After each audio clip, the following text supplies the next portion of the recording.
வணக்கம் சாப்பாட்டு பிரியர்களே, இது நம்ம பழைய சோறு பச்சைமொளகா தாங்க.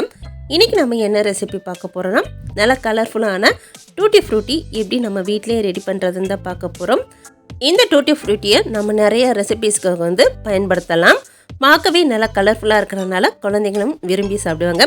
இப்போ இது எப்படி பண்ணுறதுன்னு சொல்லி பார்க்கலாம்.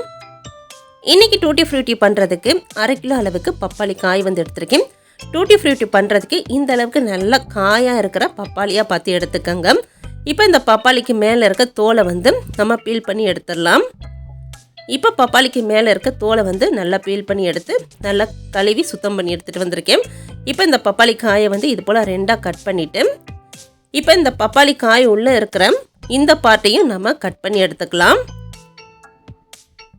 இப்போ இதுக்குள்ளே இருக்கிற இந்த பார்ட்டையும் கட் பண்ணி எடுத்துக்கலாம். இதுவும் நம்மளுக்கு தேவைப்படாது. இது மாதிரியே மீதி இருக்கிறதையும் நம்ம கட் பண்ணி க்ளீன் பண்ணி எடுத்துக்கலாம். க்ளீன் பண்ணிவிட்டு இப்போ இந்த பப்பாளி காயை நம்ம சின்ன சின்ன பீசஸாக கட் பண்ணி எடுத்துக்கலாம். இப்போ இதை நான் கட் பண்ணி எடுத்துகிட்டு வந்துட்டேன். இந்த சைஸுக்கு கட் பண்ணிக்கோங்க. நீங்கள் ரொம்ப பொடிசாக கட் பண்ணிட்டீங்கன்னா இதை வெயிலில் காய வச்சு எடுக்கும் போதுலாம் ரொம்ப குட்டியாக இருக்கும். இந்த சைஸ் உங்களுக்கு கரெக்டாக இருக்கும். அடுத்து இதை நம்ம தண்ணியில் 2-3 வாட்டி அலசி நல்லா கழுவி எடுத்துகிட்டு வந்துடலாம். அடுத்து ஒரு கடாயில் நம்ம கட் பண்ணி வச்சுருக்க இந்த பப்பாளியை வேக வச்சு எடுக்க போகிறோம். அதுக்காக பப்பாளி மூழ்கிற அளவுக்கு தண்ணி சேர்த்துடலாம். தண்ணி சேர்த்துட்டு இந்த தண்ணியை நல்லா கொதிக்க விட்டுடலாம். இப்போ தண்ணி நல்லா கொதித்த பிறகு இதில் 1/4 டீஸ்பூன் அளவுக்கு உப்பு சேர்த்துடலாம். அடுத்ததாக நம்ம கட் பண்ணி வச்சுருக்க பப்பாளியை நல்லா க்ளீன் பண்ணி வச்சுருக்கோம். இதை மெசரிங் கப்பில் அளந்து பார்க்கும்போது எனக்கு 3 கப் அளவுக்கு கிடச்சிச்சு. இப்போ இந்த பப்பாளியில் சேர்த்த பிறகு இதை மீடியம் ஃப்ளேமில் வச்சு ஒரு 2-3 நிமிஷத்துக்கு நம்ம வேக வச்சு எடுத்துக்கலாம். இதை குழைய விட்டுறாதீங்க. குழஞ்சிச்சுன்னா டூட்டி ஃப்ரூட்டி நம்மளுக்கு சரியாக வராது. அதனால் ஒரு 2-3 நிமிஷம் வெந்தாலே போதும். மேற்கொண்டு நம்ம சுகர் சிரப்பில் வேற போட்டு வேக வைக்க போகிறோம். இப்போ 3 நிமிஷம் ஆயிடுச்சு. இப்போ நீங்கள் இந்த பப்பாளி எடுத்து பார்த்தீங்கன்னா கொஞ்சம் நறுச்சுன்னு அரை வேக்காடில் இருக்கிற மாதிரி தான் இருக்கும். இது உங்களுக்கு கரெக்டான பக்குவம் தான். இப்போ இந்த பப்பாளியில் இருக்க தண்ணியெல்லாம் நம்ம வடிகட்டி எடுத்து வச்சுக்கலாம்.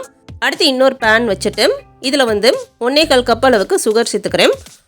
நம்ம 3 கப் அளவுக்கு பப்பாளி எடுத்திருந்தோம். 3 கப்பு பப்பாளிக்கு 1-1 1/4 கப் அளவுக்கு சுகர் கரெக்டாக இருக்கும்.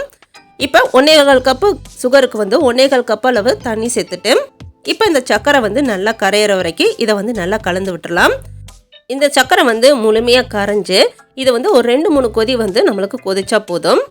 இப்போ பாருங்கள், இந்த சக்கரை தண்ணி நல்லா கொதிக்க ஆரம்பிச்சிருச்சு பாருங்கள். இது போல் நல்லா கொதிக்கணும். இதுக்கு எந்த ஒரு பாகுபதமும் தேவை கிடையாது. தண்ணி நல்லா கொதித்த பிறகு நம்ம ஏற்கனவே வேக வச்சுருக்க இந்த பப்பாளியை தண்ணியெல்லாம் நல்லா வடிகட்டிட்டு இப்போ இந்த சக்கரை பாகில் சேர்த்துக்கலாம். சேர்த்துட்டு இப்போ இதை மீடியம் ஃப்ளேமில் வச்சு ஒரு 2-3 நிமிஷத்துக்கு நம்ம திரும்பவும் வேக வச்சு எடுக்கணும். இப்போ இந்த பப்பாளி இந்த சுகர் சிரப்பில் 2-3 நிமிஷம் நல்லா வெந்துருச்சு. இப்போ அடுப்பை ஆஃப் பண்ணிடலாம். அடுத்து நாம் வேக வச்சுருக்க இந்த பப்பாளியை ஒரு 3 பவுலில் நாம் எடுத்து சேர்த்துக்கலாம். பப்பாளி சேர்க்கும் போதில் அதில் இருக்கிற அந்த சுகர் சிரப்போடு தான் நான் சேர்த்துருக்கேன். இப்போ இதை ஒவ்வொன்றுக்கும் நம்ம ஒவ்வொரு ஃபுட் கலர் சேர்த்து மிக்ஸ் பண்ணி வச்சுக்கலாம். உங்கள்கிட்ட என்ன ஃபுட் கலர் இருக்குதோ உங்களுக்கு எது விருப்பமோ அதை சேர்த்துக்கோங்க. இப்போ ஒன்றில் நான் க்ரீன் ஃபுட் கலர் சேர்த்துருக்கேன். இன்னொன்றில் ரெட் கலர் சேர்த்துக்கிறேன். பொதுவாக இந்த டூட்டி ஃப்ரூட்டியை பார்க்குறதுக்கு நல்லா கலர்ஃபுல்லாக இருக்கிறனால நான் கலர் ஆட் பண்ணியிருக்கேன். உங்களுக்கு எந்த ஒரு கலரும் பிடிக்காட்டி ப்ளைனாக கூட நீங்கள் எடுத்துக்கலாம். இப்போ இந்த பவுலில் இருக்கிறதுக்கு நம்ம எல்லோ ஃபுட் கலர் சேர்த்துடலாம். இதையும் நல்லா கலந்து விட்டுக்கலாம். இது போல் எல்லாத்தையும் நல்லா கலந்து விட்ட பிறகு இதை நம்ம 1 மணி நேரம் இந்த சுகர் சிரப்லேயே நல்லா ஊற விட்டுடலாம். இது நல்லா ஊறட்டும். இப்போ இந்த டூட்டி ஃப்ரூட்டிலாம் 1 மணி நேரம் இந்த சுகர் சிரப்பில் நம்ம நல்லா ஊற விட்டாச்சு. இப்போ இதில் இருக்கிற அந்த சுகர் சிரப்பெல்லாம் நம்ம வடிகட்டி எடுத்துக்கலாம். இப்போ இந்த டூட்டி ஃப்ரூட்டில் இருக்க அந்த சுகர் சிரப்பெல்லாம் நல்லா வடிகட்டி எடுத்தாச்சு. அடுத்து இது போல் ஒரு பிளேட்டில் நான் டிஷ்யூ பேப்பர் போட்டிருக்கேன். டிஷ்யூ பேப்பருக்கு பதிலாக ஒயிட் காட்டன் கிளாத் இருந்தால் அது கூட நீங்கள் எடுத்துக்கோங்க. இப்போ இதில் நம்ம ரெடி பண்ணி வச்சுருக்கேன் இந்த டூட்டி ஃப்ரூட்டி சேர்த்துடலாம். சேர்த்துட்டு இப்போ இதை இது போல் நல்லா ஸ்ப்ரெட் பண்ணி விடலாம். இந்த டூட்டி ஃப்ரூட்டி எல்லாத்தையும் நல்லா ஸ்ப்ரெட் பண்ணி விட்ட பிறகு இதுக்கு மேலே இன்னொரு டிஷ்யூ பேப்பர் வச்சு இதில் இருக்க தண்ணி எல்லாத்தையும் நம்ம நல்லா ஒத்தி எடுத்துடலாம். இது மாதிரியே மீது அந்த 2 பவுலில் இருக்க அந்த டூட்டி ஃப்ரூட்டியும் டிஷ்யூ பேப்பரில் போட்டு நல்லா ஈரத்தில் ஒத்தி எடுத்து வச்சுக்கலாம். இப்போ நம்ம ரெடி பண்ணி வச்சுருக்க இந்த டூட்டி ஃப்ரூட்டி எல்லாத்தையும் வந்து ஒரு அகலமான பிளேட்டில் போட்டு நல்லா பரப்பி எடுத்து வச்சுருக்கேன். இப்போ இதை வந்து வெயிலில் நல்லா காய வச்சுக்கலாம். இதை வந்து வெயிலில் நல்லா காய வச்சு எடுத்து வச்சுட்டோன்னா நமக்கு ரொம்ப நாள் ஆனாலும் கெட்டு போகாது. இதை நான் காய வச்சுட்டு காட்டுறேன். இப்போ இந்த டூட்டி ஃப்ரூட்டி வந்து நல்லா காஞ்சிருச்சு. இது எனக்கு காயறதுக்கு ஒரு நாள் ஆச்சு.